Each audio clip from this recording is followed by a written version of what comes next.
Bonjour, toujours depuis le Week-end de la Liberté à Dax, organisé par le cercle Frédéric Bastiat, sous l'égide de Patrick de Casanova, j'ai le privilège de recevoir le professeur Pascal Salin.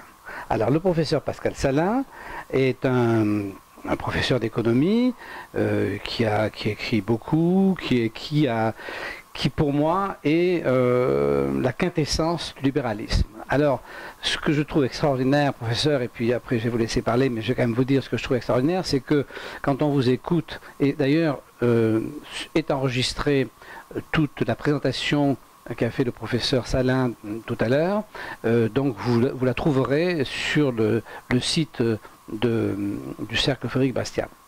Donc ce que je trouve extraordinaire quand on vous écoute, c'est que intellectuellement, vous arrivez à parler de l'économie collective d'une manière qui est complètement, qui n'est pas perturbée par des cas particuliers, qui reste complètement théorique, et une fois qu'on vous a bien compris, on applique à son cas particulier, et ça colle à chaque fois.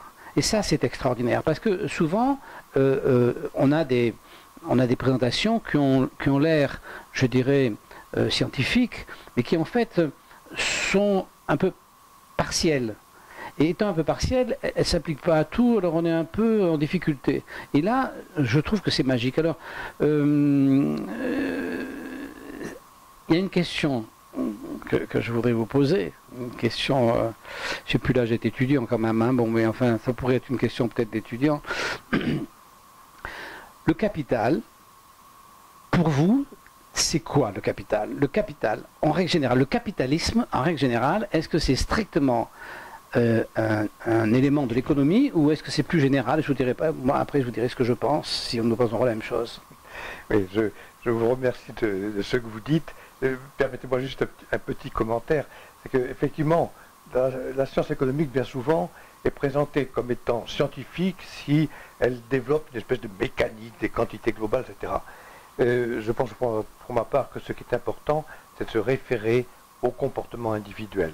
Il y a des règles générales du comportement individuel. C'est pourquoi on peut développer une théorie économique comme l'ont fait ce qu'on appelle les économistes autrichiens, c'est-à-dire ceux de l'école autrichienne, c'est-à-dire des gens comme Mises Hayek. On peut développer une théorie économique qui est fondée, qui est rigoureuse et qui est fondée sur la réalité. Et j'espère effectivement que c'est ce que arrivent à faire les économistes autrichiens. En ce qui concerne le capital, il faudrait peut-être d'ailleurs justement distinguer capital et capitalisme. Commençons par le capital. Le capital, c'est, en termes très généraux, ce qui permet de faire le choix du futur. Et c'est pourquoi on parle parfois de capital humain, c'est-à-dire que l'éducation permet d'accroître le capital humain. Le capital, c'est l'intermédiaire, parce que l'être humain, il a une caractéristique formidable qui est d'être capable de penser le futur. Et au fond, toute l'action humaine, elle consiste justement à essayer d'anticiper, d'agir en fonction de ce qu'on anticipe, de manière à améliorer son environnement, sa vie dans le futur. Et on peut dire en termes très généraux que le capital, c'est la concrétisation de ces efforts pour améliorer la situation individuelle dans le temps. Alors parfois, il prend une forme matérielle, concrète, monétaire, etc. On a un petit peu dans la vie courante l'habitude de donner une définition restrictive du capital comme étant par exemple le capital financier. Mais je pense qu'il faut le voir d'une manière plus générale. Et c'est une des raisons d'ailleurs pour lesquelles, pour ma part, j'attache beaucoup d'importance au problème de la fiscalité du capital. J'estime qu'il y a une surtaxation du capital, pas seulement pour des raisons très évidentes comme l'existence de l'ISF, des droits de succession, etc., mais même plus généralement parce que le capital est un intermédiaire dans la vie humaine et il ne devrait pas être taxé aussi longtemps qu'il n'a pas donné les résultats qu'on attendait de lui. Oui, je suis complètement de votre avis, et quand j'ai à discuter avec des gens, parce qu'il faut défendre le capital, c'est pas gagné, j'explique la chose suivante. Accumuler du capital, ça demande des efforts, exactement. Alors, j'explique que le capital, c'est effectivement une accumulation. Et le capitalisme, c'est le transfert de cette accumulation. Et j'explique aux gens, je leur dis, mais vous savez, par exemple, l'instruction, c'est du capitalisme. On accumule des documents, on transmet. Une bibliothèque, c'est un capital. Dans une bibliothèque, il y a des livres dormants qu'on sort qu'une fois tous les 50 ans. Il y a des livres qui sont constants qu'on sort tous les jours. Et je dis, ce qui fait la différence entre mon chien et moi, c'est que lui ne capitalise pas et que moi je capitalise. Et le progrès de l'humanité, c'est le capitalisme. Alors pourquoi, puisque vous êtes d'accord, quand on parle avec un instituteur par exemple, puisque vous êtes d'accord pour le capitalisme de l'éducation, pourquoi vous êtes contre le capitalisme de l'économie ? Je ne vois pas la différence entre le capitalisme scientifique, le capitalisme donc culturel, le capitalisme politique. Nous sommes tout à fait d'accord là-dessus. On est d'accord tous les deux ? Totalement. Totalement. Ça me plaît beaucoup. Voilà. Totalement. Et alors, je voudrais justement en venir à la définition du capitalisme. Pour ma part, j'aime bien définir le capitalisme comme un système de droit de propriété légitime. Qu'est-ce que c'est pour moi un droit de propriété légitime ? C'est un droit qui vient d'un acte de création, celui qui crée quelque chose, matériel ou immatériel précisément. Il en est le légitime propriétaire. Et ça rejoint justement l'accumulation de capital. Et ça appartient quand même à tout le monde. Et oui, parce que moi j'habite 7. Je prends l'exemple de Brassens. Je dis Brassens fait une chanson. Très bien, c'est sa chanson. Et du premier jour où il la chante, c'est la chanson de tout le monde. Donc, il a amené au capital culturel un élément complémentaire. Donc, le capital culturel est enrichi de cette chanson. Elle est quand même à lui. Il en a les droits pendant 70 ans. Oui. Bon, mais il n'empêche qu'elle est à tout le monde. Et je dis, Madame Bettencourt, c'est pareil. C'est elle qui a le capital, d'accord, mais ce capital, en fait, il est à tout le monde parce qu'il enrichit l'outil économique comme la chanson enrichit. On est d'accord là-dessus. Exactement, parce que, bien entendu, les droits de propriété sont personnels, individuels, mais nous sommes dans des sociétés humaines où nous sommes interdépendants. Voilà, c'est ce que vous avez expliqué. Et par conséquent, on a intérêt à accumuler du capital qui peut rendre service à d'autres, parce qu'en retour, on reçoit quelque chose. Donc on améliore le niveau de vie de tout le monde par l'accumulation de capital. Oui, pendant votre exposé, vous avez été très insistant sur cette interdépendance et j'ai compris que c'était un des éléments qui vous permettait d'arriver à un souhait fiscal aussi clair et aussi simple. Et vous nous avez très bien expliqué comment chaque élément de la fiscalité avait en réalité des conséquences indirectes et qu'il y a une interdépendance de tout. Et vous avez par exemple expliqué que la TVA n'était pas un impôt sur la consommation, mais un impôt sur l'entreprise. Ça c'était très clair, c'était très intéressant, parce qu'effectivement, les gens pensent tous que la TVA est un impôt sur la consommation, ça c'est clair. Donc, je trouve que votre clarté est rare, vous savez, c'est... Bon, moi, vous savez, excusez-moi de vous parler de moi alors qu'on va parler de vous. Je suis désolé. Mais moi, je suis arrivé à m'intéresser à l'économie. Moi, je suis promoteur et architecte. J'ai passé ma vie à travailler tranquillement, le nez dans le guidon. Bon, c'est un métier qui m'a beaucoup plu. Et puis, il y a 15 ans, je me suis fait allumer par le fisc d'une manière complètement injuste, mais vous ne pouvez pas vous imaginer. Et donc, j'ai créé un blog pour me défendre. Je me suis dit, il faut que... Bon, j'ai créé un blog, donc ça s'appelle Témoignage fiscal, et à partir du moment où j'ai créé ce blog, j'ai voulu savoir ce que je racontais. Donc j'ai commencé à m'intéresser, j'ai commencé à lire, j'ai commencé comme tout le monde par la grève, puis après j'ai lu Hayek, j'ai été doucement, mais c'est une connaissance évidemment beaucoup moins importante que la vôtre, et de tous les gens que j'ai pu rencontrer, je vous ai rencontré la première fois à Paris, il y a déjà au moins 7-8 ans de ça, et j'étais resté scotché dans la salle. Je vous avais rencontré, je ne sais pas si vous vous rappelez, il y avait un professeur, monsieur, qui avait décidé de faire un livre et qui réunissait tout le monde. Il faisait des réunions tous les mois. Comment s'appelle ce monsieur? Un monsieur un peu fort, intéressant, vraiment intéressant. Je ne vois plus. Ce monsieur... Ça me reviendra. Oui, ça me reviendra. Et donc, vous étiez venu et vous aviez fait un exposé. Et je m'étais dit, alors là, c'est vraiment d'une grande clarté. Et donc, je pense que, puisque cette petite discussion que nous avons a pour objectif que d'inciter les personnes qui vont sur le site du Cercle Bastia à regarder l'exposé que vous avez fait qui dure un peu plus d'une heure et demie. Donc pour leur donner envie d'aller voir, on fait ce petit aparté.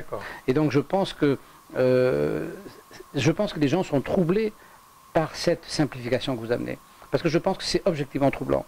Je pense vraiment, et du coup on se dit, mais pourquoi ça n'existe pas? Pourquoi on n'y arrive pas? Et la question vous a été posée d'ailleurs. Bien sûr. Mais je pourrais peut-être prendre un exemple que vous avez indirectement évoqué, que j'ai discuté aujourd'hui.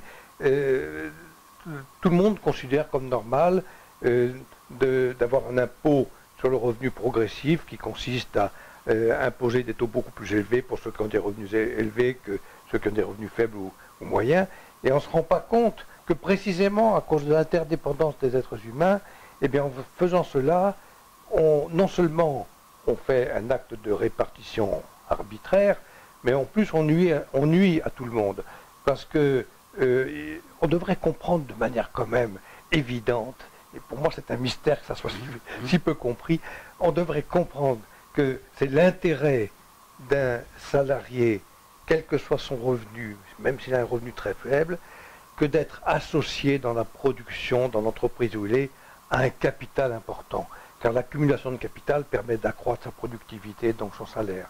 C'est important pour lui d'être associé à des gens de talent qui sont parfois rares et qui sont bien rémunérés précisément parce qu'ils sont rares, mais qui apportent quelque chose de nouveau, qui permet là encore d'accroître la productivité et donc le salaire des plus faibles.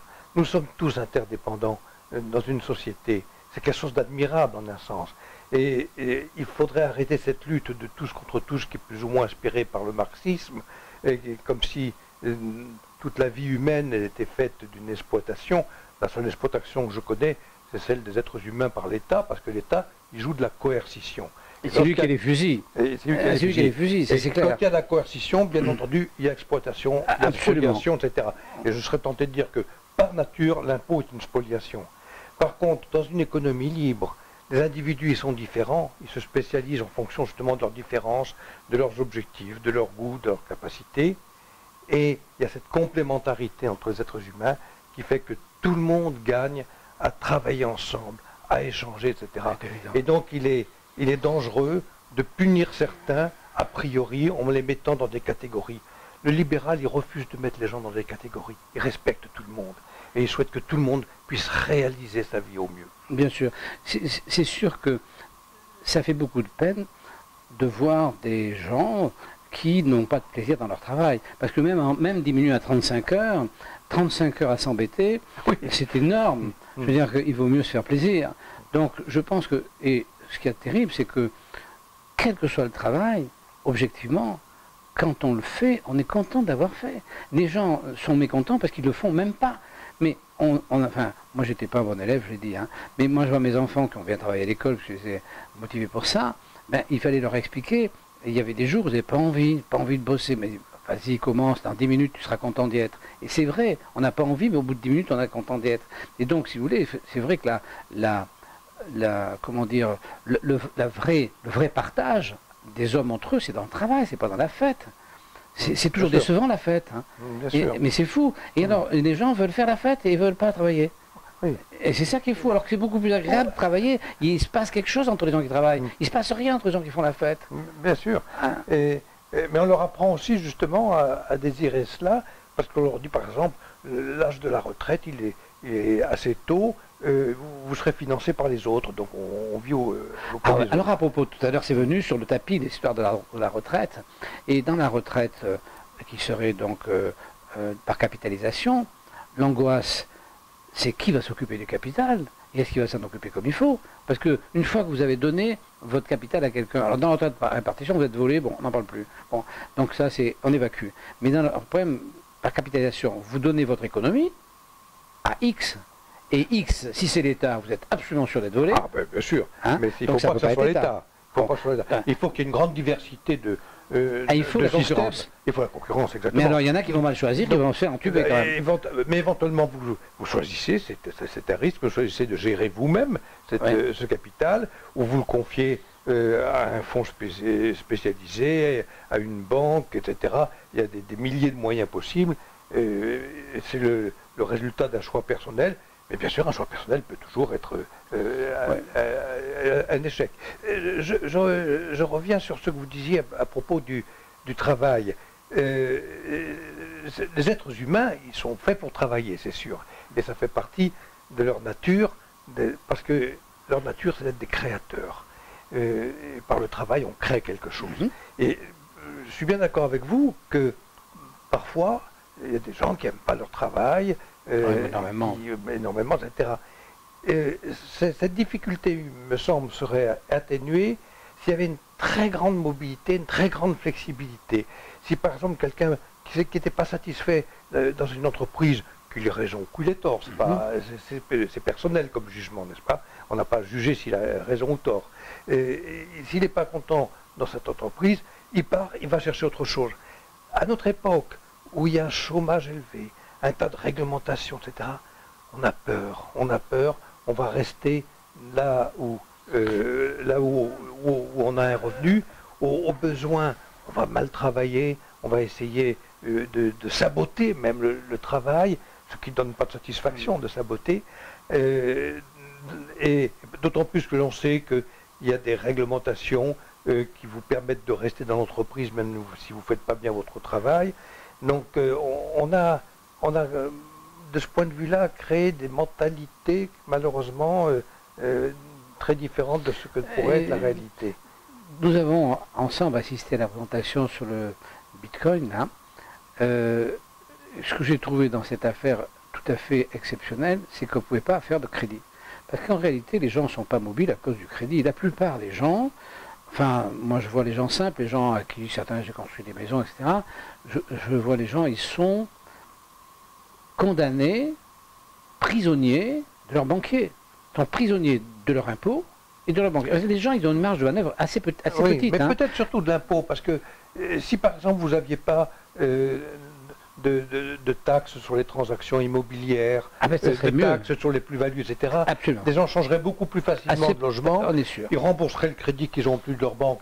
C'est quand même, avec les banques, c'est quand même des contrats à peu près normaux, à savoir qu'on a le droit de mettre fin à un contrat de prêt. Et puis on prend un autre contrat ailleurs. Là encore, la mobilité, la flexibilité est fondamentale. Et elle implique qu'il n'y ait pas trop de contraintes réglementaires et fiscales. Et si on remplaçait, est-ce que vous avez une idée, est-ce que vous avez chiffré, est-ce que si on remplaçait tous les impôts par une simple, donc il n'y aurait plus d'impôts sur les voitures, on pourrait avoir de l'essence à 50 centimes, etc. Il faudrait une flat tax de combien pour ça? Bon, j'ai pas fait le calcul. Parce que moi je pense qu'une flat tax jusqu'à, je pense que ça serait acceptable, y compris pour les gens qui ont des petits revenus, parce qu'ils deviendraient plus gros du fait qu'il n'y aurait pas d'autres impôts, ça serait acceptable. Je pense que l'impôt est acceptable jusqu'à 25-30%. Honnêtement, avoir 30% de ses revenus qu'on donne à la collectivité, c'est quelque chose, je pense, qu'il n'y aurait même pas de tricheur. Oui, moi je serais tenté de dire un petit peu moins, j'allais vous dire 15 à 20%. Ah bon, vous pensez? Parce que, bon, à ce niveau-là, on n'hésite pas à gagner plus, parce qu'on dit, bon, on donne 15%. À 20%, moi je pense qu'il n'y aurait plus de tricheur du tout. Hein. Oui, exactement. Ah ben c'est clair, hein. Oui. Il n'y aurait même plus besoin d'inspecteurs. À 20%, les gens paieraient avec plaisir. Je dirais même, on pourrait faire une compétition de celui qui paye le plus, ils iraient. Oui, oui. Ah oui, non, à 20%, ça. Et vous pensez qu'à 20%, on n'a pas de calcul, ça, parce que si à 20% avec la flat tax, on règle le problème complet, donc tout le monde paye 20% de ses revenus, ça, je pense que c'est quelque chose... Tout dépend, n'est-ce pas, de savoir si on maintient les autres taxes ou pas. Parce que par exemple, la TVA, elle rapporte énormément, et puis il y a tous les autres impôts, etc. Donc, compte tenu du fait qu'on a ces autres impôts, et je l'ai rapidement dit tout à l'heure, la TVA, je considère que c'est un impôt sur le revenu. Oui. Donc, il me semble que ça serait légitime d'avoir un impôt sur le revenu qui ne soit pas plus élevé que 20%. Oui, mais si vous regardez les autres, alors, parce qu'il faudrait avoir, moi je dis, un candidat qui présenterait, quelqu'un qui dirait, voilà, si vous payez 30% sur revenu tous, il n'y a plus d'autres impôts. Mais il devrait être Ah élu. oui, mais alors, bon, je suis d'accord avec vous. Ah oui, si on supprime tous les autres impôts, bien sûr.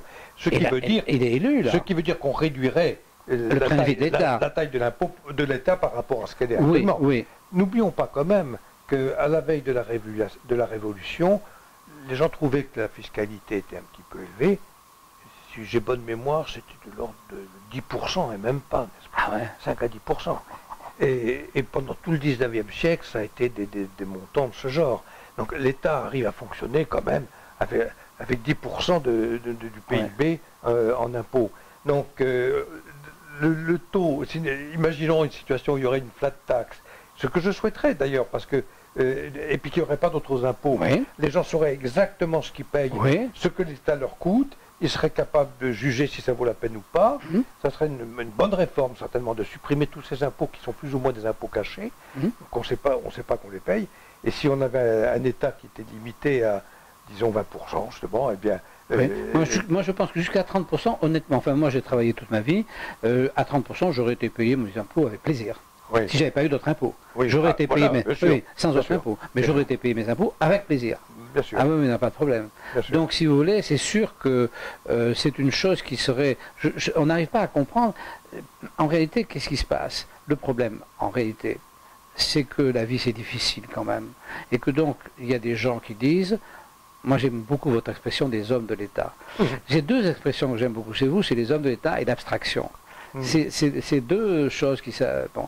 Donc, et les hommes de l'État disent, mais non, vous allez voir, la vie, c'est pas compliqué, on va s'en occuper pour vous. Ah ben c'est ça. C'est le problème. C'est ça l'histoire. Et bien sûr. Voilà. Bien sûr. Voilà. Et donc, à partir de là, les dés sont pipés, parce que c'est vrai, la vie, c'est difficile. Moi, je vois, par exemple, donc, je suis architecte, construire une maison, c'est très compliqué. Ah ben j'imagine, je vous plains, parce que les normes qu'il faut respecter, c'est effrayant. Votre temps se passe à essayer de respecter les normes plutôt qu'à faire quelque chose qui soit esthétique. C'est quand même terrible. Il y a les normes, mais il y a aussi la difficulté intrinsèque de l'acte constructif, c'est-à-dire c'est un acte long, c'est un acte où on confie qui est très sectorisé, donc vous allez avoir pour une construction, vous allez avoir une dizaine d'entrepreneurs qui eux-mêmes auront une dizaine de salariés. Si vous tombez sur le pas bon, c'est pas droit, c'est machin, et donc si vous voulez, et on fait croire aux gens qu'il suffirait qu'ils remplissent un imprimé chez monsieur un tel, ils signent en bas, puis il n'y a pas de problème, on s'occupe de tout, les assurances sont là. Mais aujourd'hui, si vous voulez, il n'y a plus aucune construction sans sinistre, parce que tout le monde dit, oh l'assurance paiera. Vous construisez un immeuble aujourd'hui, effectivement, pendant 10 ans, l'assurance paie tous les travaux qui n'ont pas été faits. C'est invraisemblable, invraisemblable. Donc, si vous voulez, la difficulté, on n'enseigne pas aux jeunes gens, ce que moi m'enseignait quand j'étais jeune, on me disait, tu verras, la vie c'est difficile, réfléchis, prépare-toi. Et effectivement, et à ce moment-là, on peut s'assumer, et on peut prendre ses responsabilités, mais c'est quand même ça la vraie difficulté, parce que si la difficulté c'est que les gens, ils ont peur de prendre la responsabilité parce qu'ils savent bien que c'est difficile. Oui. Hein, et quand on leur dit on va le faire à votre place, nous, allez, et puis c'est là que le problème. Hein. Donc ces fameux hommes de l'État.